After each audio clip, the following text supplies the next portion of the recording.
हैं। जैसे हाली बीज धुन पंथी से बतरावे, वाम खंड पड़े नहीं ऐसे ध्यान लगावे।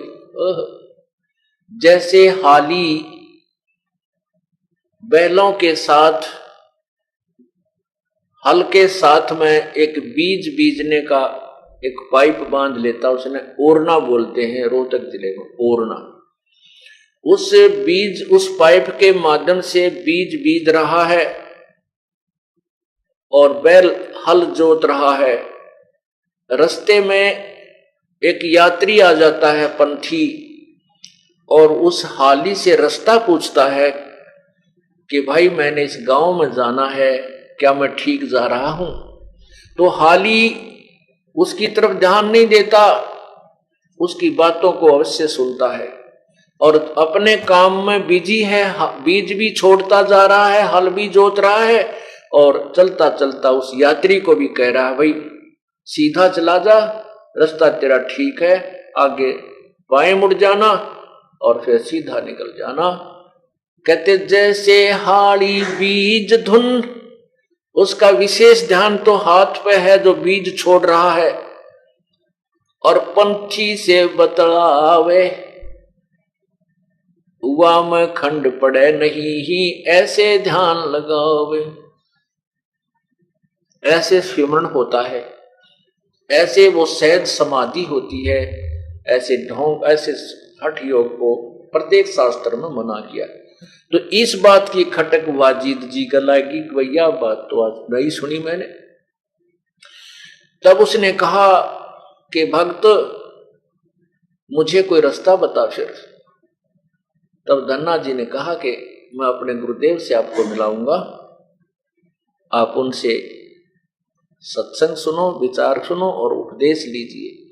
तब धन्ना जी ने परमात्मा से मिलाया, यानी वो पूर्ण परमात्मा ना जाने कितनी बार प्रकट होते हैं, लेकिन तब उन्होंने इस तत्व ज्ञान को नहीं और सार नाम को नहीं उजागर किया, लेकिन उन पुण्यात्माओं को ऐसी भक्ति दे दी ताकि उनको मनुष्य जन्म बहुत मिलते रहे और उन्हीं मनुष्य जन्मों में परमात्मा आके संभाल लेते। तब बाजिद जी ने वो जो हठ योग था वो छोड़ा और सत साधना, जो भी गुरुदेव ने उस साधना बताई वैसे शुरू की। उसके बाद फिर वाजिद जी का फिर मनुष्य जन्म हुआ। कबीर परमेश्वर जब 600 साल यहाँ पहले 120 वर्ष रह के गए, तब फिर वही आत्मा उनसे मिली, उनका जन्म हुआ दोबारा। फिर कबीर परमेश्वर की शरण में आए और तब वाजिद जी वाली आत्मा का यानी कल्याण हुआ। पुण्यात्माओं, परमात्मा की भक्ति के लिए तड़फ तो प्रत्येक आत्मा की है, क्योंकि जब से उससे बिछड़ी है, लेकिन जब तक हमारी वे ऑफ वर्शिप पूजा की विधि शास्त्र अनुसार नहीं होगी, तत्व ज्ञान के आधार से नहीं होगी, तब तक हम कितनी ही साधना के करें और कितनी ही मेहनत करें वो विफल हो जाती है। आपने ये तत्व ज्ञान जो सुनने को मिला है, आपके बहुत जन्म जन्मांतर के अत्यधिक पुण्य आपके साथ है। आपने अभी सुना इस पद में, पिप्पा दरिया में कूद गए जिन कैसी करी डिठाई, भाई वो नरपाड़ा जीत गए जिन सिर धड़की बाजी लाई। एक पीपा ठाकुर, एक पीपा राम ठाकुर राजा था नागौर शहर का। वो माता का पुजारी था, शेरा वाली माता का दृढ़ पुजारी था, और भक्ति की इच्छा उसके अंदर विशेष थी।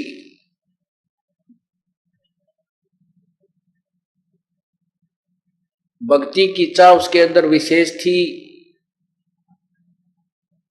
और वो संतों महात्माओं के समागम अपने घर पर करवाया करते थे।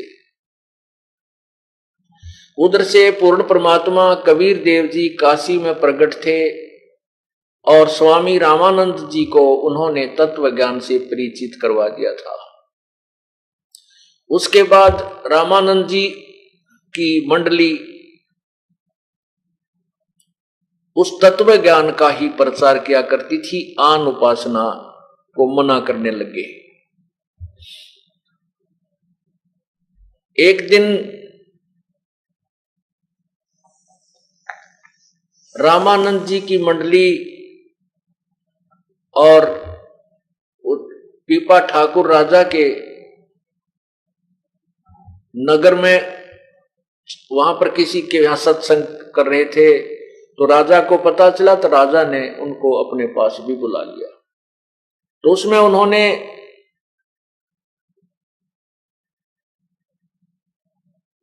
पूर्ण परमात्मा की महिमा का गुणगान किया और अन्य जो पूजाएं थी उनको छोड़ने के लिए प्रेरित किया। राजा ने कहा कि महात्मा जी, मैं तो शेरा वाली माता की पूजा करता हूं, मैं इससे ऊपर किसी शक्ति को नहीं मानता, कोई पावर नहीं है। तब रामानंद जी ने कहा कि अब तो हम जा रहे हैं और फिर आएंगे। तो उस पीपा जी ने कहा कि मेरे से माता साक्षात बातें करती है, मैं आपकी बातों में आने वाला नहीं हूं। तब रामानंद जी ने कहा कि आप माता की जब भी कोई पूजा करते हो, जब आपसे वो साक्षात्कार हो उनका, तो आप उससे पूछना कि आपसे ऊपर कोई शक्ति है कि नहीं। अब रामानंद जी वहां से चले गए अपनी मंडली को लेकर के। अब राजा ने अपनी विधिवत पूजा की, उसको तो कसक लगी और फिर वो माता का साक्षात्कार हुआ। तब माता से प्रश्न किया कि हे माता, हे दुर्गा, क्या आपसे भी ऊपर कोई शक्ति है? तब दुर्गा ने कहा, हाँ भाई, मेरे से ऊपर भी शक्ति है, क्योंकि ये देवता है, ये झूठ नहीं बोलते हैं, तो हम इनकी महिमा उलट सुलट गाते रहते हैं। तो उसने कहा, भाई मेरे से ऊपर बहुत बड़ी शक्ति है, लेकिन वो तुम्हें मिल नहीं सकती, वो दर्शन नहीं देती, उसकी साधना व्यर्थ है। इस बात की खटक और लाएगी पीपा का, भाई जब इन तो ऊपर शक्ति है और वो कहते हैं वो दर्शन देती है, तो अभी संत आए थे। तब उसने कहा, माता, अभी वो संत जो आए थे वो कह रहे थे कि वो शक्ति की प्राप्ति हो सकती है उस परमात्मा की। नो बोली, भाई अगर तूने उससे उस परमात्मा से मिलना, हर कोई मिलाने वाला मिल जाता तो कोशिश कर लेना।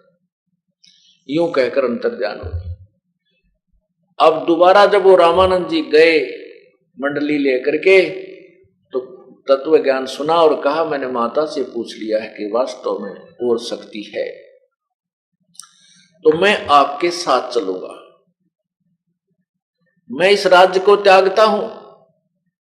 अब उसने रामानंद जी ने सोचा, ये राजा ही तो किरा कौन से मूड में है, और फिर यू वहां जाकर शर्मा दर्द करेगा, कहेगा मेरा राज छुटवा दिया, फलाना करवा दिया। तेनू बोला, जी अभी तो हम कहीं और जा रहे हैं और आश्रम की तरफ नहीं जा रहे हैं, आप फिर वहां आश्रम में आ जाना। अब राजा उसने कहा, भी ठीक है। उधर से उसकी 3 रानियां थी। हाँ, उसकी 3 रानियां थी राजा पीपा की।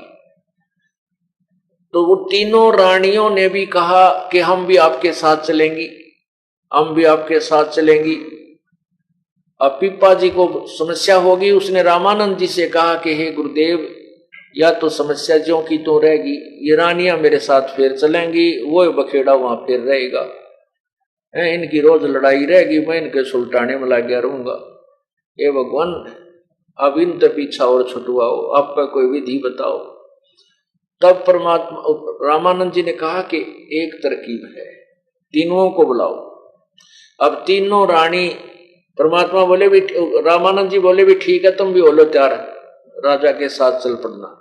तो तीनों की तीनवा ने सारे गहने पैर लिए, कोटी जितने भी थे, हार भी, दो आड़े को वो सोने के कड़े बना रखे जो भरा भरा पहरा करते राजस्थानी है, और पाया में भी और काना में भी सारे पूरी लद पद होगी सोने में, और बढ़िया सुंदर कपड़े पहन लिए। तीनों अपना तैयार होकर आगे चलो हम भी चलेंगे। अब बता, ये कोई वैराग धारण करने की तरीका था उनका। तब रामानंद जी बोले, बहन बेटी बात सुनो। अब पीपा से कहा कि मैं तरीका बताऊंगा, तो बोलिए मत। ठीक है जी, आप जैसे कोई। तो रामानंद जी बोले, बेटी जिन्होंने पीपा जी के साथ चलना है, ये सारे गहने जेवरात तार कर धर दो। रास्ते में करा कौन लूट ले ना, मेरा कितने ठग मिलेंगे। अब वो तीनों चली गई। उनमें से एक का नाम सीता था। उस सीता ने तो सारे गहने तार तोड़ कर धर दिए और सिंपल ड्रेस पहन ली, साधारण से साड़ी। और उन दोनों ने नहीं उतारे। जब राजा ने, वो सीता तो आके खड़ी होगी जी मैं तैयार हूं, मैंने तो ये सब उतार दिए गहने। वो दोनों कहने लगी, गहने ना छोड़ा हम, ये ना छोड़े हमारे पे, हम ना चलते हम ना जाते, गहने कौन छूट रहे। तो परमात्मा और रामानंद जी बोले, ले भाई आधी बीमारी तक कटी, एक रहेगी, अब इसने भी देखते हैं। तो उसने कहा, बेटी वह जो सीता रह गई थी कि बेटी ऐसे नहीं चला जाएगा, वहां तो जरा ने कितनी बुढ़ी अच्छी सुननी पड़ेगी दुनिया की, किरा कौन क्या क्या कहेगा, तुम्हारी जवान अवस्था है बेटी, वहां ऐसे नहीं जाया जाएगा। ने बोले जी कुछ भी कुछ कहो, कोई भी, मैं अपने पति के साथ जाऊंगी और भक्ति करूंगी, इसके बीच में जो ना मैं नहीं रह सकती। तो उसने कहा, बेटी अगर आपने चलना है तो ये साड़ी उतार दे, नग्न होके चलना पड़ेगा तुझे हमारे साथ। सीता बोली, अभी ले। वो जब लागी साड़ी उतार, तब रामानंद बोले, बस बेटी बस बस डट जा। तब कहा, पीपा ये तेरा बिल्कुल सच्चा साथी है, ये आत्मा परमात्मा को चाहने वाली है, ये तुझे बाधा नहीं करेगी भक्ति में कहीं पर भी, आप इसको साथ ले सकते। अब रामानंद जी तो दूसरी साइड में चले गए और कहने लगा, अब तू आ जाइए, अब फिर देख कमजोरी। अब राजा ने क्या किया, घोड़े और उन 15 धन धर लिया, कूड़ा ले जाऊंगा, फिर वो धन धर के घोड़िया पे अब भंडारा करूंगा गुरुजिया के पास जाके, और घने घोड़े ले रहा। तो 5-7 दिन के बाद वो रामानंद जी के आश्रम में पहुंच गया, सारे साजबाज ने लेकर, सैनिक भी साथ में। तब रामानंद जी के पास राजा पहुंचा, साथ में वो उसकी पत्नी थी। तो रामानंद जी ने कहा, अरण्य खूब, वो तो राजा वाली वेशभूषा में था जब तक। तब रामानंद जी ने कहा कि, स्वामी जी ने कहा कि राजा यहां तो आपने दास बन के रहना होगा, राजा बनकर नहीं। और जितने भी तेरे ये घोड़े घाड़े हैं, इनने भाई तो छोड़ा वापस, इनके यहां कहां रखेंगे। तो उसी समय कहते हैं उसने सारे घोड़ों को वहीं बेचकर जितना धन था और सारे का भंडारा करवा दिया गुरुदेव के आदेश से, और सीता और वो दोनों रहने लगे। एक दिन क्या हुआ, ये भोले बहुत होते हैं, संत विश्वासी होते हैं। तो पीपा और सीता वो जमुना के किनारे बनारस में, काशी में घूम रहे थे।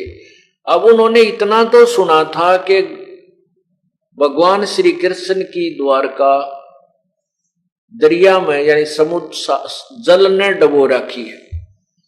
अब उनको पूरी कथा का ज्ञान नहीं था। ऐसे दोनों जने, वो पीपा और उसकी पत्नी सीता, ऐसे नहर की पटड़ी दरिया के साथ साथ टहल रहे थे। और स्वामी रामानंद जी कहीं बाहर चले गए थे अपने सत्संग उद्देश्य थे।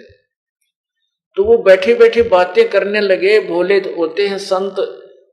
सीता, पीपा ने कहा, सीता सुना है भगवान की द्वारका जल में डूब गई थी, पता नहीं कहां सी होगी, इच्छा करता है कि भगवान से मिलने एक बार आए हुए द्वारका में चलते हैं, भगवान वहां मिलेगा। उनकी बात एक लफंडर सा पाली सुने था। वो बोला मैं बताऊं द्वारका किस है, कहा इसमें ये यो दिखा ना, वो गंगा के बीच में दरिया में निशान बता दे कुआसी है। अच्छा, अब उनका देखते देखते दोनों आने डांक मार दी, अब चल भगवान से मिलाते हैं। अब कहते हैं पूर्ण परमात्मा ने उसके लिए क्या लीला की कि वहां पर एक द्वारका रच दी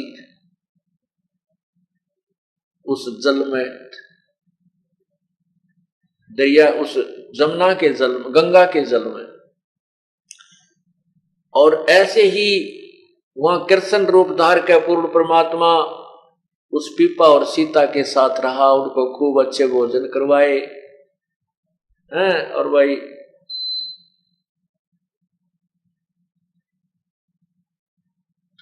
एक यानी 7 दिन तक उनको वहां रखा मेहमान बना करके।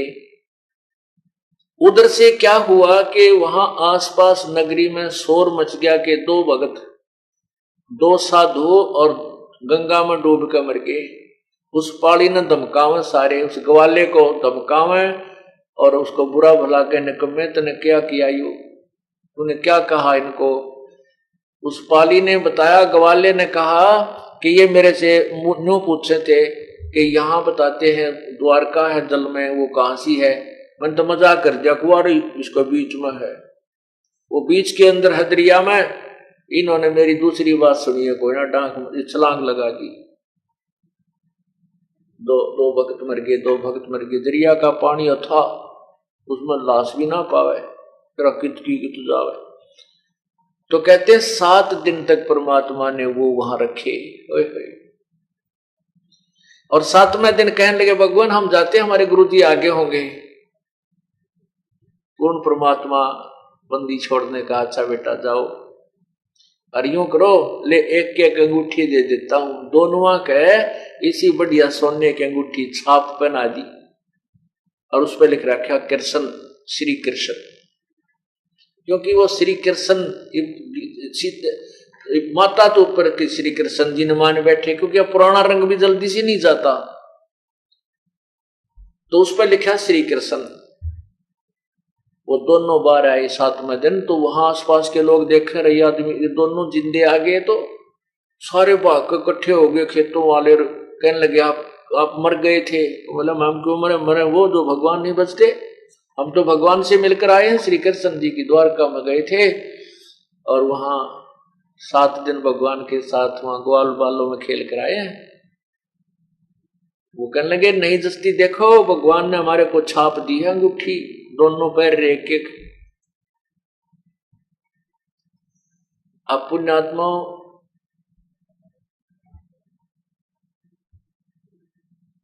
परमात्मा जो है ये समर्थ शक्ति है, वो पूर्ण ब्रह्म है। इस भक्ति को जीवित रखने के लिए वो ना जाने क्या क्या लीलाएं करता है। एक बार क्या हुआ कि पीपा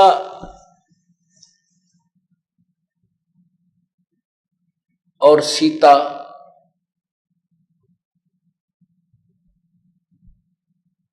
ऐसे जा रहे थे और जाते वो एक उसमें बैठ गए वृक्ष के नीचे।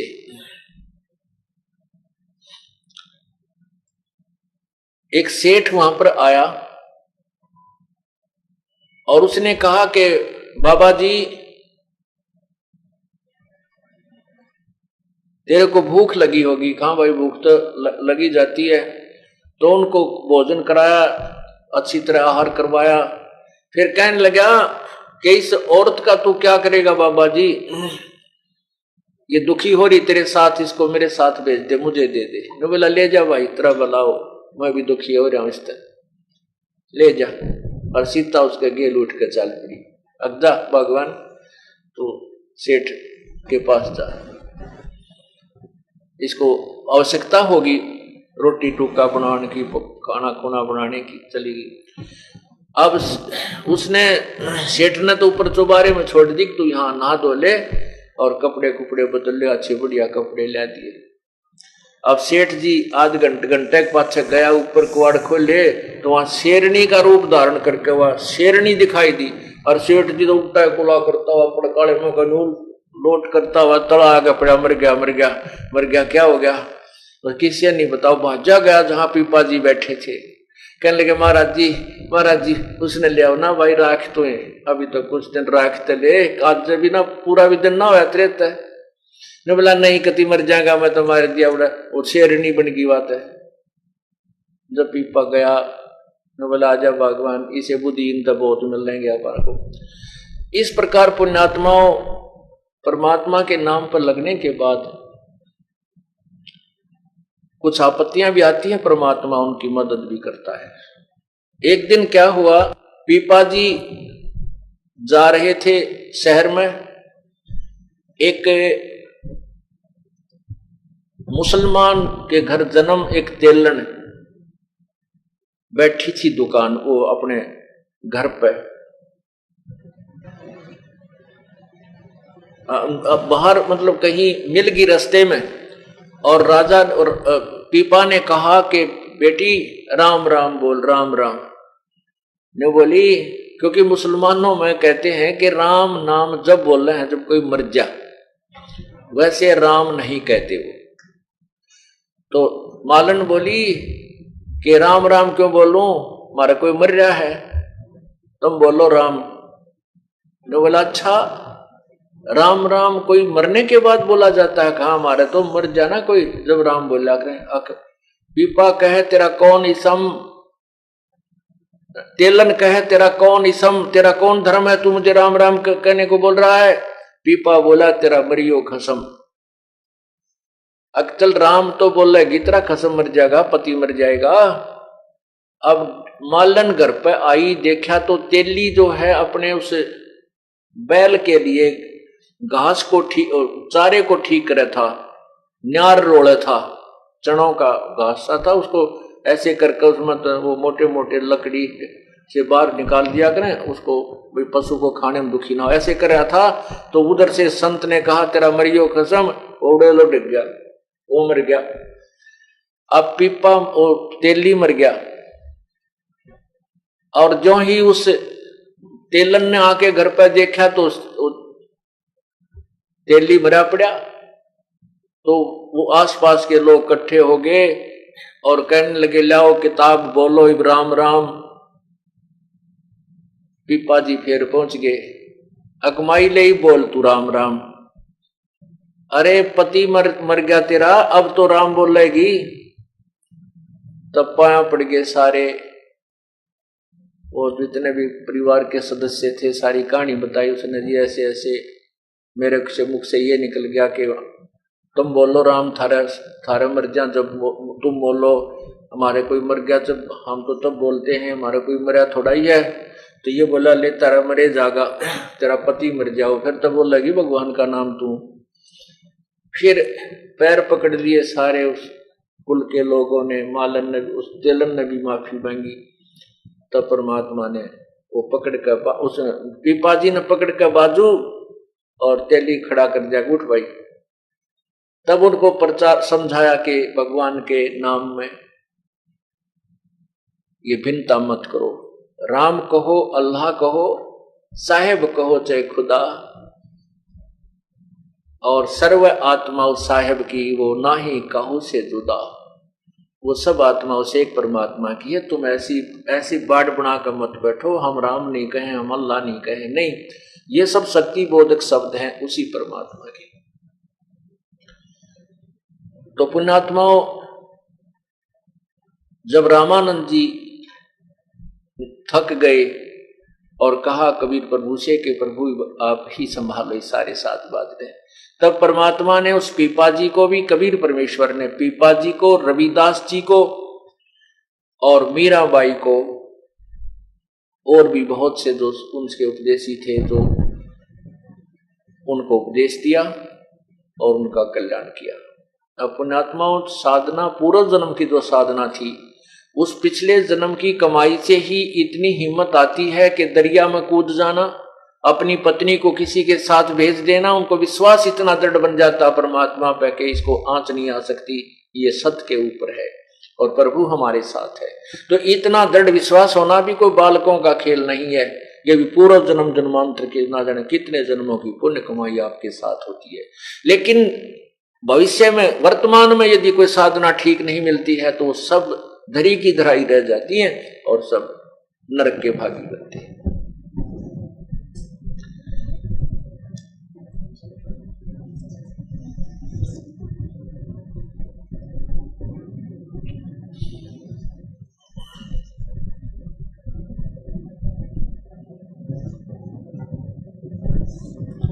एक समय कबीर परमात्मा जी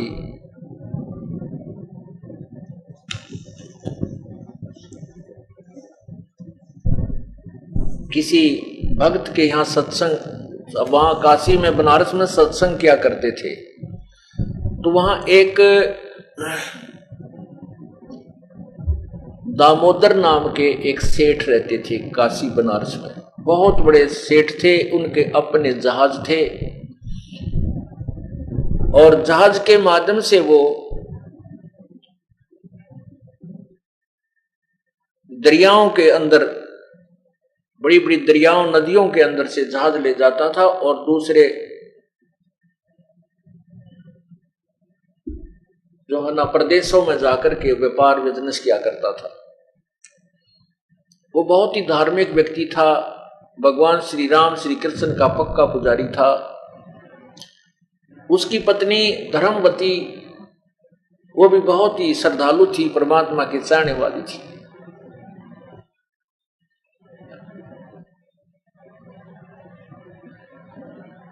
उसको कुछ शारीरिक तकलीफ भी रहती थी और वैसे परमात्मा की चाह उसमें अत्यधिक थी।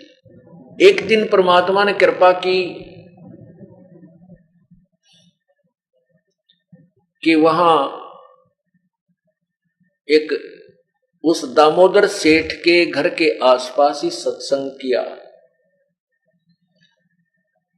अब वो धर्मवती भी सत्संग सुनने के लिए आ गई। सत्संग के अंदर परमात्मा ने यही तत्व ज्ञान सुनाया। अब वो धर्मवती जो थी बहुत पुजारिन थी, अन्य आन उपासना भी बहुत करती थी, लेकिन बुद्धिमान बहुत थी।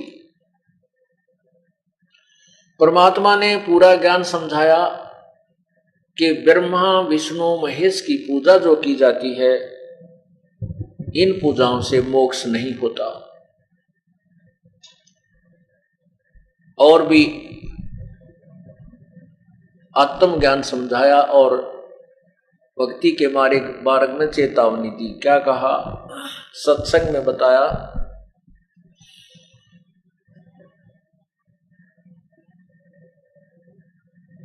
भाई और बात तेरे काम न आवे, संतों शरण लाग रे, के सोए गफलत में बंदे, जाग जाग नर जाग रे, जाग जाग नर जाग रे। और बात तेरे काम न आवे, संतों शरण लाग रे, के सोए गफलत में बंदे, जाग जाग नर जाग रे, जाग जाग नर जाग रे।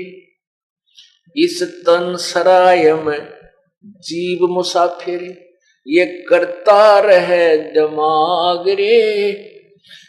इस तन सरा में जीव मुसाफिर, करता रहे दिमाग रे।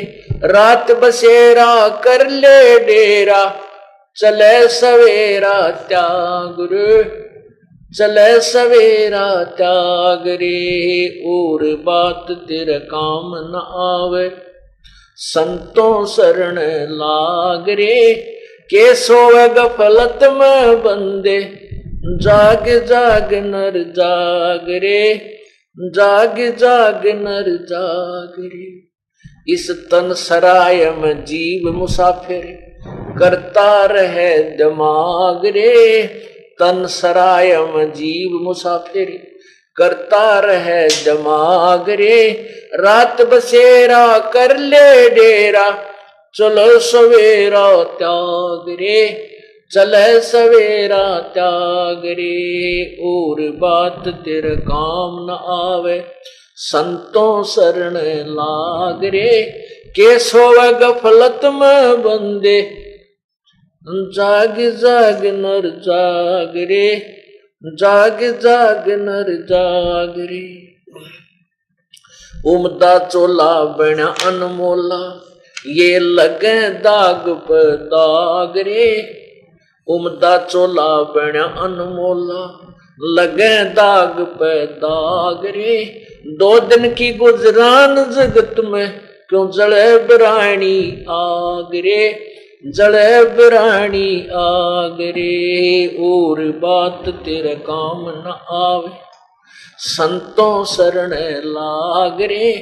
के सोवे गफलत में बंदे, जाग जाग नर जाग रे, जाग जाग नर जाग रे। भाई को बदका चढ़ी चढ़री चित पे, तू होया मनुष्य से नाग रे। को बदका चढ़ी चढ़री चित पे, तू होया मनुष्य से नाग रे। सूझे नहीं सजन सुख सागर, बिना प्रेम बैराग रे, बिना प्रेम बैराग रे। और बात तेरे काम न आवे, संतों शरण लाग रे। के सोवे गफलत में बंदे, जाग जाग नर जाग रे, जाग जाग नर जाग रे। भाई हर सुमर सो हंस कवावे, ये कामी करो दी काग रे। हर सुमर सो हंस कवावे, कामी करो दी काग रे।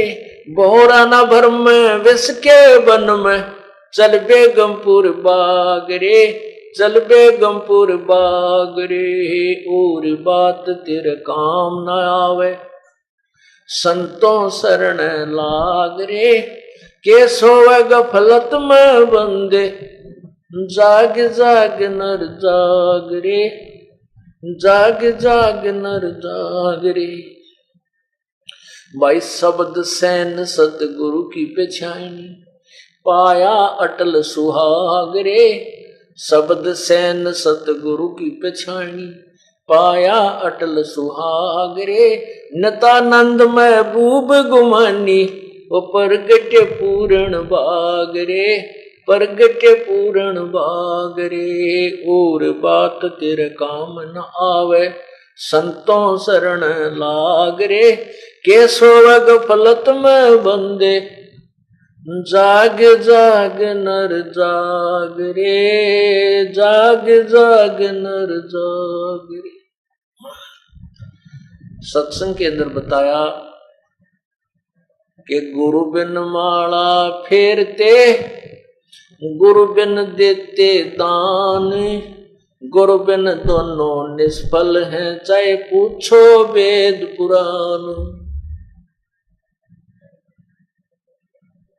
कबीर साहब समझा रहे हैं सत्संग में, कबीर गुरु के बिना, गर्भ योगेश्वर गुरु बिना, वो लग गया हर की सेव। कह कबीर बैकुंठ ते भाई, फेर दिया सुखदेव।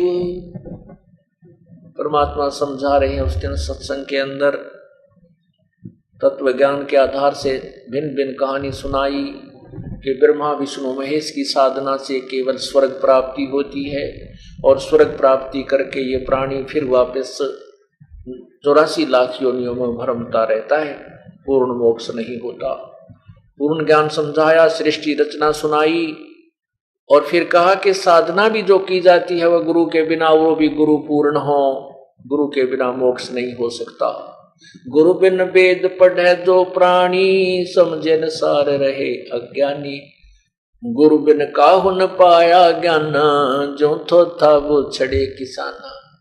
गुरु गर्भ योगेश्वर, गुरु बिना, जो माँ के गर्भ में उसको ये ज्ञान हो गया था सुखदेव को कि भक्ति बिना गुजारा नहीं प्राणी का। 12 वर्ष तक माँ के गर्भ से पेट से बाहर नहीं आया।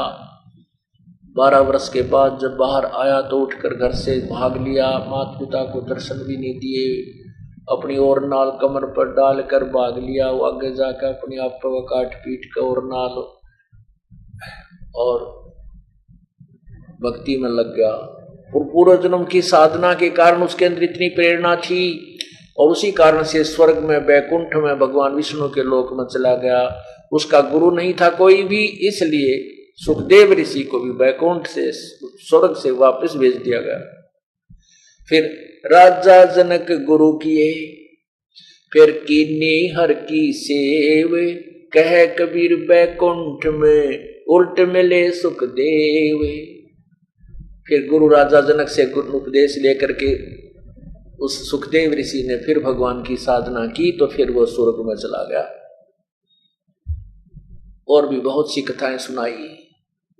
तो वो धर्मवती जो दामोदर सेठ की पत्नी थी, वो गई तई थी चल संता के सत्संग सुन लिया करते हैं। और उसने तो ऐसा सुना उसकी तो जो ना अंदर से आत्मा जबरदस्त जागेगी। और उसने सोचा कि मैं जो पूजाएं कर रही हूं ये तो बिल्कुल व्यर्थ है और साथ में गुरु के बिना साधना तो बिल्कुल गलत होती है। अब वो इतनी अपने पति की इतनी वफादार थी कि उनकी आज्ञा के बिना कोई भी कार्य नहीं करती थी।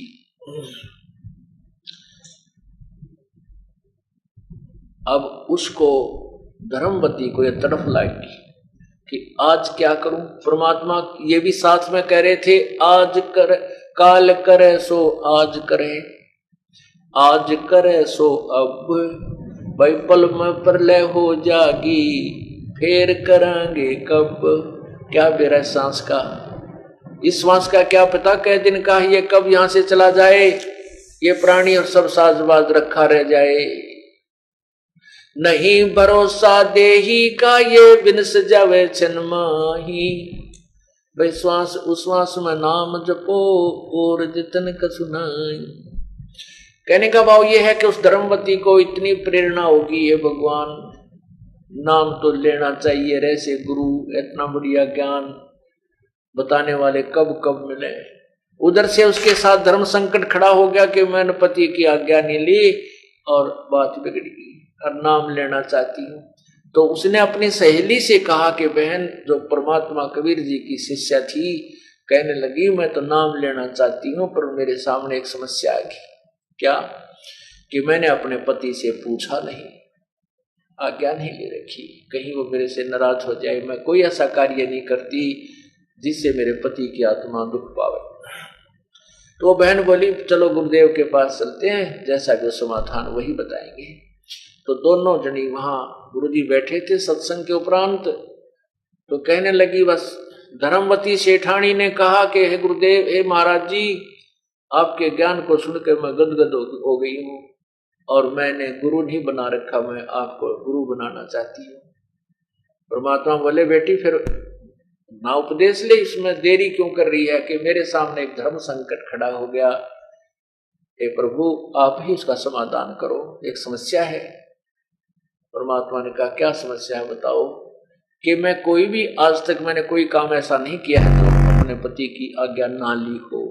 मेरे पति दूर देश गए हुए और वो ना मेरा महीने माह में, 2 महीने माह में, 6 महीने माह में, और आपके ज्ञान से मैं इतनी तड़फ गई हूं कि मैं एक दिन भी नहीं छोड़ना चाहती। सांस का कोई भरोसा नहीं। हमारे रिश्तेदारी में ऐसे उसको पता था कि ऐसे व्यक्ति, युवा व्यक्ति अचानक मर गए, कई मौत हो चुकी है, वो इस चीज से डरी हुई थी। तो मैं क्या करूं भगवान। परमात्मा ने कहा बेटी ये आत्म कल्याण का मामला है, ये कोई सांसारिक व्यवहार का काम नहीं, मामला नहीं है। जो भी संसारिक कार्य हैं अपने पति की आज्ञा लो और बोल बतला के काम करो, घर में शांति बनी रहेगी। और आत्म कल्याण के मार्ग में कोई किसी से सलाह लेने की आवश्यकता नहीं है। आपका और सेठ जी का जितना भी संयोग है उसके बाद आपका रास्ता अलग है, उसका रास्ता अलग है। यदि भक्ति नहीं करेगी तो 84 लाख योनियों में आपने दंड भोगने होंगे। तो उसको ये बात समझ में आ गई, हे प्रभु मैं नाम अवश्य लेना चाहती हूँ। और आपने ये बात स्पष्ट कर दी कि आत्म कल्याण के मार्ग में किसी की सलाह की जरूरत नहीं है। अपने जीवन का स्वयं जिम्मेवार होता है प्राणी। और अपने पति को भी समझाना, भला मानस बताती है तो वो भी हो सकता है तेरे साथ ही भक्ति परमात्मा का साधना करने लग जाए। तो उसने कहा ठीक है गुरुदेव, मेरी लज्जा रखना, मेरा पति मेरे से नाराज ना हो। उस भक्तमती धर्मवती ने परमात्मा से उपदेश ले लिया और कुछ दिनों के बाद वो सेठ जी वापस आ गए। और उस दिन भी रात्रि का सत्संग था उसी पड़ोस में, धर्मवती के बिल्कुल साथ में ही सत्संग था, थोड़ी सी दूरी पे। अब वो धर्मवती बहुत समझदार थी, उसने सोचा आज मैं अपने पति से प्रार्थना करूंगी। जब वो खाना खाने लगा, सेठ जी ने खाना जब खा लिया, तब धर्मवती ने कहा जी मेरे से एक गलती बन गई, आप मुझे क्षमा कर देना। अब वो दामोदर सेठ कहने लगा कि मेरी पत्नी पर मुझे पूर्ण विश्वास है कि वो ऐसी गलती नहीं कर सकती जिसको मैं क्षमा ना कर सकूं। अब जी मेरे पर बहुत गलती बन गई, आप माफ कर देना। अब कोई बात नहीं, बताओ क्या गलती बन गई? कि मैंने आज तक कोई भी कार्य आपकी आज्ञा के बिना नहीं किया था, परंतु यहां पड़ोस में एक सत्संग हो रहा था और मैं सत्संग सुनने चली गई उस सहेली के साथ, और महाराज जी ने ऐसी बढ़िया बढ़िया बातें बनाई। महाराज मेरा तो नाम लेने को दिल कर गया, मैंने गुरु बना लिया, आपसे पूछ नहीं सकी। तो दामोदर सेठ परमात्मा कहते हैं ऐसे बुद्धि बदलता है प्रभु अपने बच्चों के लिए। तो दामोदर सेठ ने एकदम कहा कि यह क्या गलती, हमने तो नहीं सुना है गुरु बिन मोक्ष नहीं होता। आपने तो बहुत अच्छा, आपके बड़े अच्छे भाग हैं, आपने गुरु बना लिया। यह कौन सी गलती, इसमें क्या पूछने की बात थी, कौन सी इसमें आपने गलत कर दिया। अब 100 शुक्र मनाए उस प्यारी आत्मा ने अपने परमात्मा के, परमात्मा आपने बड़ी दया करी, आपत्ति टाल दी मेरी सारी ये। फिर उसने सोचा कि ये लोग ऐसे ही होते हैं, कोई कुछ कहेगा क्योंकि ये बाहर ज्यादा रहता है, और किसी ने इसके कान में फूंक मार दी कि तेरी पत्नी रात को ऐसे करती है, वहां जाती है, तो कहीं ये हमारे गृहस्थ जीवन में कोई बाधा ना बन जाए। और ये ऐसा भक्त है, एक बार अपनी आंखें देख लेगा उस सत्संग में जाकर के, फिर ये किसी की नहीं सुनता, तो सारा संसार कुछ कहता रहे नहीं सुनेगा। तो उसने मन में सोची कि एक बार सेठ जी को वो सत्संग स्थल दिखा दूं, गुरु जी क्या क्या बात बताते हैं, हम बहन भाई वहां सत्संग में जाते हैं तो किस प्रकार रहते हैं, कैसी हमारी क्रियाएं हैं। तो उसने कहा जी आज ना गुरु जी का यही सत्संग है, थोड़ी सी दूरी पे है, और मेरी सहेली चलेगी। मैंने उसको कहा बहन मैं तो अभी डट के आऊंगी, सेठ जी आगे खाना खुना खिलाऊंगी, और वो चलेगी, मैं अकेली रहेगी, आप मेरे साथ सत्संग में चलोगे। और बहुत दिन में सत्संग इधर आस पास हुआ है, और मैंने कह दिया गुरु जी से मैं आऊंगी जी, इधर से आप आ गए, आप मेरे साथ सत्संग में चलो। अब सेठ बोला भगतमती मैं तो थका पड़ा हूं, लंबे सफर से आया हूं, मैं चलते पड़ूंगा, फिर वहां जाते मुझे नींद आवेगी और सत्संग में सोना अच्छा नहीं लगता। सेठानी ने सोची चल जीव सीता दाबी, कहने लगी जी आप नो करियो, पीछे सी बैठ जाइयो, नींद आओ तो लौट जियो, कोई ना गुरु जी कुछ ना कहते, पाछे अगर कोई आंख दुखी बीमार होता बाहर पिछले साइड में विश्राम कर लेता है। कहने का भाव ये है सेठानी ने उस भगत आत्मा को तैयार कर दिया। और दोनों जने सत्संग में आ गए। अब सत्संग में जब आए तो बैठ गए और सत्संग प्रारंभ हो गया। अब परमात्मा ने बताया कि ये सौदा फिर नाही संतो यो सौदा फिर नाही, ये लोहे जैसा ताव जाते काया देश राही।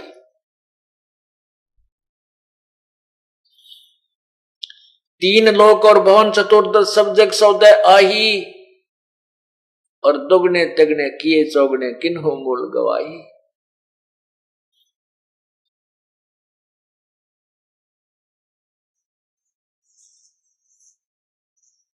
ये सौदा फिर नाही संतो यो सौदा फिर नाही।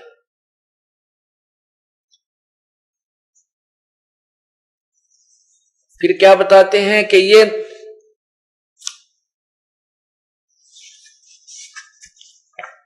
बंडा फूटे लेखा हो लेखा दरगा माही,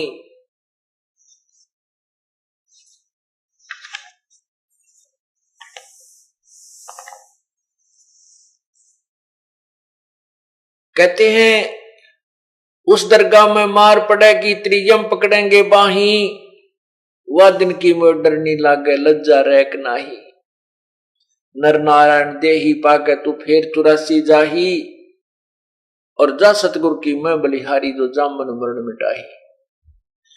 फिर कहते हैं कुल परिवार तेरा सकल कबीला मसरत एक ठहराई, बांध पिंजड़ी आगे धर लिया मरकट को ले जाई। अग्नि लगा दिया जद लंबा फूक दिया उस ठाई, वेद बांध फिर पंडितावे गुरु जी आए पाछे गरुड़ पढ़ाई। नरसे तीतू पसवा की जय गद्दा बैल बनाई, ये 56 भोग कहा मन बोरे की तो कुरडी सरने जाई।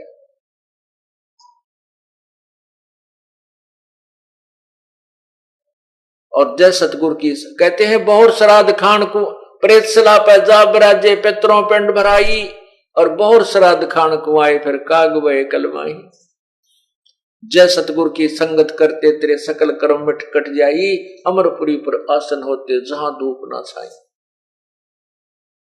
पूर्ण परमात्मा ने सत्संग में ऐसे वचन कहे कि भाई अब तो हम आलस भी कर जाते हैं, भक्ति में भी आलस कर जाते हैं, और जब हम पशु बैल पक्षी बन जाएंगे, बैल बन गए, तो कोई आलस नहीं करने देगा। और फिर क्या आहार होगा पशु बनने के उपरांत?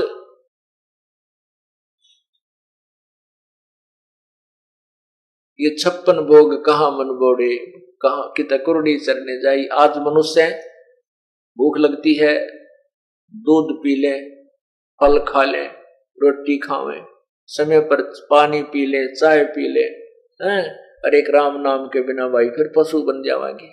और पशु बनने के बाद फिर बैल बन जाएंगे, नाक में नाथ गल जाएगी, और किसान के हाथ में डोर आ जाएगी। खेत में काम कर रहा होगा, वहां हरी हरी घास तेरा चारा होगा, तू चर नहीं सकेगा, खा नहीं सकेगा, तेरे मुंह में जुबान नहीं रहेगी, तू बोल के बता नहीं सकता प्यास लगी है या भूख लगी है, कि पेट में दर्द है या कोई सिर में दर्द है।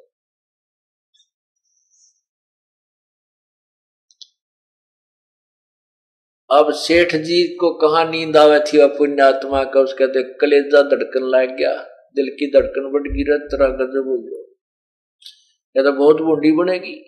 क्योंकि पुण्यात्माओं प्रत्येक व्यक्ति जो पूर्व संस्कारी होते हैं साधना अवश्य करते रहते हैं। और सेठ जी श्री राम श्री कृष्ण और देवी देवताओं का बहुत जबरदस्त पुजारी था।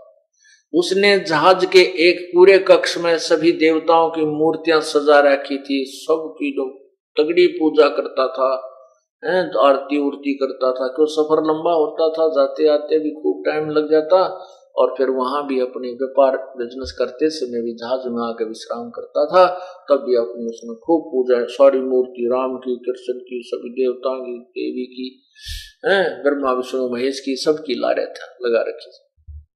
फिर परमात्मा ने यह भी बताया कि भाई गुरु सतगुरु की पूजा जब करे तो आन उपासना नहीं करनी होती। गुरु के वचन पर जो डट जाता उसको मोक्ष होता है। गुरु जी जो साधना बताते हैं सतगुरु वही करनी चाहिए।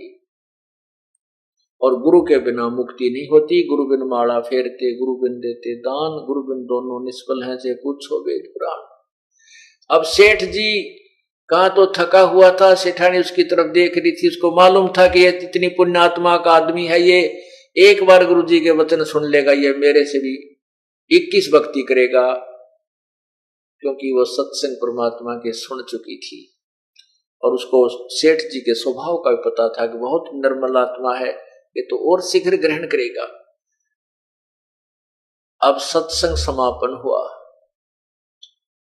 उस देवी से, अपनी पत्नी से उसने कहा, दामोदर सेठ ने कहा, भगतमती मैं तो नाम लूंगा। वह बोली जी एक आधा सत्संग और सुन जोग ना, बस सुन लिया मैंने जो सुनना था, मैं तो नाम लूंगा। गुरु जी से पूछ ले मुझे उपदेश दे देंगे।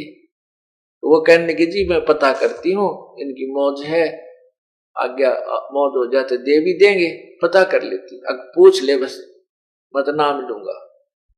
कहते एक के चोट से धारिया जिन मिलन दाचा, एक के बात बतेरी, जिसने भगवान की इच्छा होती है, जो परमात्मा चाहते वो बकवाद नहीं, घड़ी नहीं घटते, अपना कल्याण करवाने की तरफ तुरंत मुड़ जाते हैं। तो सेठानी जाकर, भगतमती जाकर बोली धर्मवती के हे गुरुदेव, आज आपका बच्चा भी आया है, मेरे पति दी आए हैं, हे भगवान आपने बड़ी सुनी। मैंने तो डरती डरती ने कहा था कि मैंने उपदेश ले लिया, आप नाराज तो नहीं हो जाओगे। ये भगवान इतना सुथरा बोला गुरुदेव आपकी कृपा से। ने बोला बहुत अच्छा किया, गुरु तो गाड़ बनाते हैं और गुरु बिन मोक्ष नहीं बताते, आपके तो बड़े अच्छे भाग हैं। और आज मैं उसको इनको इसलिए लाई थी कि आपके वचन सुनते ही बात न मान सकता है, और नहीं तो कम से कम अपनी आंखों में देख लेगा कि लोगों की बातों में ना होगा कि बकवादी लोग पता नहीं क्या क्या कह देते हैं, रात तेरी औरत बाहर जाती है तेरे पीछे हैं, और कहीं इसके मन में कच्चापन ना आ जाए। गुरुदेव लाई तो मैं न्यू थी विशेष कर इसको कि अपनी आंखों देख लेगा वहां की व्यवस्था को, फिर ये संसार की नहीं मानता, चाहे धरती इधर से उधर हो जाए, ये नहीं सुनेगा किसी की, जब आंखें वहां की व्यवस्था देख लेगा। तो लाई तो मैं न्यू थी, परंतु आपकी बात इसके समझ में आ गई। प्रभु उपदेश लेने की कह रहा है, आपकी आज्ञा हो तो बुलाऊं अगला बेटी। और सत्संग इसीलिए किया जा रहा है कि ये प्राणी परमात्मा से जुड़े। तो सेठ जी को वो लड़की बुला ले कि आ जाओ, होगी रजा आप पे। सेठ जी ने जाते दंडवत प्रणाम किया। परमात्मा ने समझा कि दामोदर सेठ जब भक्ति गुरुदेव की भक्ति करते हैं तो एक एक वचन का पालन करना पड़ता है, तभी आपकी जो है ना भक्ति सफल होती है। कहा जी आप जैसे कहोगे गुरुदेव मैं वैसे ही करेगा आपका दास। भाई और जो भी मूर्तियां हैं, जो भी तू साधना करता है वो त्यागनी पड़ेंगी आपने, क्योंकि जिस वैद्य से आप दवाई ले रहे हो या कोई वैसे अपने आप से गोलियां दवाई खा रहे हो, तो वो गोलियां वो दवाई त्यागनी होती है जब दूसरे वैद्य से दवाई ली जाती है। हम जो साधना बताएं ये वही करना, वो पहले वाली ना, दूसरी मत करना, नहीं तो रिएक्शन भी हो जाती है। कहने लगा जी जो आप कहोगे वही करूंगा गुरुदेव, जो आप कहोगे वही करूंगा। कि भाई वो सब जो आपके पास जो मूर्तियां हैं वो हटा देना, केवल परमात्मा की अपने गुरुदेव की मूर्ति ही घर पे रखनी चाहिए। सारा कुछ समझा दिया। और ये और पूजाएं जो करते हो ये नहीं करनी। दामोदर सेठ बोला जी आपकी जैसे आपकी आज्ञा वैसे ही करूंगा। अब उसने वहां कबीर परमात्मा का हाथ से बना हुआ चित्र मिल रहा था बाहर, वो ले लिया गुरुदेव का। पहले कारीगर बड़े जबरदस्त हुआ करते, हाथ से जो की तो मूर्ति बना दिया करते थे और वो बाहर बेच रहे थे। वह मूर्ति ले ली, उपदेश ले लिया और फिर से सफर के लिए तैयारी कर दी, अपने बिजनेस के लिए, व्यापार के लिए जहाज में चल पड़ा। उसके जहाज में और भी बहुत से व्यापारी लोग, बिजनेसमैन जाते थे, बड़े बड़े सेठ जाते थे। वो किराए पर माल लाते थे और सेठ जी भी किराए पर अपने जहाज से किराया भी उनसे लेता था। अपना धंधा ऐसे भी करता था और बिजनेस भी करता था। अब जहाज चल पड़ा तो वो दूसरे सेठ थे जो व्यापारी लोग थे, उन्होंने देखा कि रे दामोदर, वो सारी मूर्तियां थी कहाँ गई। दामोदर सेठ ने क्या किया, जहाज में जाते ही जब जहाज चला तो वो सारी मूर्तियां जितनी भी धर रहा था उठा के और समुद्र में प्रवाह कर दी, जल प्रवाह कर दी, और एक मूर्ति अपने परम पिता की लगा ली, कबीर परमेश्वर की। तो वो दूसरे सेठा ने देखा, लाला जी तो इतना जबरदस्त पुजारी था, इसने पूरे कमरे के चारों तरफ तस्वीरें ला रखी थी, आज एक भी कोई ना, यू एक इस भगत से की मूर्ति लाए बैठे है। तो सेठ दामोदर से उन सेठा ने कहा, लाला जी वो नास्तिक हो गया तू। तो दामोदर बोला, नहीं नास्तिक क्यों हो गया भाई, मैं भक्ति करता हूं। कि वो सारे भगवान की मूर्तियां कहां गई भाई, मैंने गुरु बना लिया, अन्यों क्या करें, गुरु की पूजा में और पूजा नहीं करनी होती। कहने लगे, भाई ईसा कौन गुरु बना लिया तने? कि कबीर साहब, कबीर जी, सदगुरु कबीर जी मेरे गुरुदेव हैं। अच्छा भाई, यो कबीर तुझे पार कर देगा? तने यार हनुमान भी छोड़ दिया, शेरा वाली माता की भी वो तस्वीर कोनी, राम कृष्ण की भी कोनी, विष्णु भगवान शिव जी की भी नहीं, दुर्गा माता की भी कोई, लक्ष्मी माता की भी नहीं। ने बोला, भाई हमने तो जो है ना भक्ति करनी है, गुरुदेव ने आदेश दे दिया, जो उन्होंने साधना दी है वही कर रहे हैं, और देख गुरु जी का फोटो रखा और मैं पूजा करता हूँ। तो उसकी खूब हंसी मजाक करने लगे। न बोले, रत्न तेरे तो फूट गए बाग कति, तने ऐसे भगवान छोड़ दिए, एक इस जुलाहे के ऊपर आश्रित होकर बैठ गया, तेरा बेड़ा गर्क होगा। न बोले, भाई कोई बात ना, मेरा बेड़ा गर्क हुआ चाहे रहो, अब तो सिर धड़की बाजी है, अब तो भक्ति में यह करूंगा, मेरा चाहे बेड़ा पार हो चाहे रह जाओ, पर तुम अपने भगवान पूजो। भाई मैं के नाटू, तुम मना नहीं करता, मेरे सिर में दर्द मत करो, तुम अपना काम करो, मैं अपना करो। तो उन्होंने उस दामोदर का नाम कबीर धर लिया, अको आ गया कबीर। उसका कबीर कहने लगे, कबीर आ गया, कबीर आजा, कबीर आजा। वो के 20 बेकूफा में एकला ना बोला, अच्छा भाई आ गया, कुछ भी कह लो इस दास को, तुम कबीर कहो चाहे कुछ कहो। और वो खुश हुआ, चलो इनके मुंह तो भगवान का नाम तो निकला है, कि ब्रह्म सद्बुद्धि आ जाए, इनको इसका पुण्य मिल जा, नाराज नहीं हुआ। पुण्यात्मा इससे हमने भी ग्रहण करनी है शिक्षाएं, परमात्मा ने जो लीलाएं की हैं, भक्तों ने जो अपने व्यवहार बदले हैं, ऐसे हम सफल होंगे। तो वो चले गए और फिर वापस आने लगे 2-4 महीनों के बाद। सबके कुछ सेठ तो अपने परिवार को भी साथ ले जाते थे, और सबका वापस आते समय माल लाद रखा उसमें जो उन्होंने कमाई करी थी, कुछ एक के परिवार भी साथ थे। वापस आ रहे थे तो एक रात्रि में इतना भयंकर साइक्लोन आया, तूफान आया, कि उस दरिया का जल बहुत, उस दिन वो कुछ दरिया से मैं करके और समुद्र से पार कर रहे थे, समुद्र के कुछ टुकड़े को पार करके उस दूसरे देश में, दूसरे प्रदेश में जाना था, तो समुद्र से जा रहे थे, आ रहे थे वापस। तो उनको एकदम ऐसा साइक्लोन, इतना जबरदस्त, एक तो समुद्री वो तूफान आता है, वो समुद्री तूफान 40 फुट ऊंचा पानी उठकर चल पड़ता है, और ऐसे ऐसे खूब। तो वो शाम का समय था, और उधर से देखा कि वो साइक्लोन खड़ा हो गया है, अब जहाज के बचने की कोई आशा नहीं रही। और पता था कि घंटे 2 घंटे में 3 घंटे में ये समुद्री तूफान हमारे तक पहुंच जाएगा, रात हम गए। और उधर से वो जहाज ऐसे ऐसे हिलने लगा, वो जो तूफान की जो लहर चल ही रही थी, अभी आया नहीं था। अब सब कांपने लग गए और अपने अपने भगवानों को याद कर रहे हैं, और दामोदर सेठ ऐसे अपना कमर लाए बैठा है। वो कोई क्रिया नहीं कर रहा है।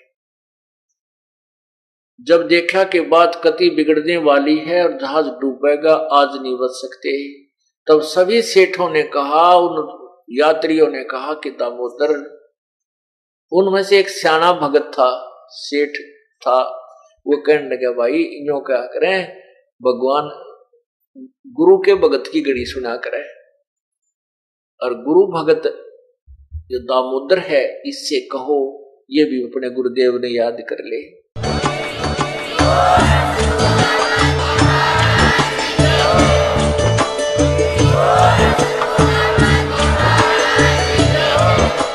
अगर आप ये वीडियो YouTube पर देख रहे हैं तो हमारे चैनल को सब्सक्राइब करें और बेल आइकन को दबाना ना भूलें। अगर आप Facebook पर ये वीडियो देख रहे हैं तो हमारे पेज को लाइक करें।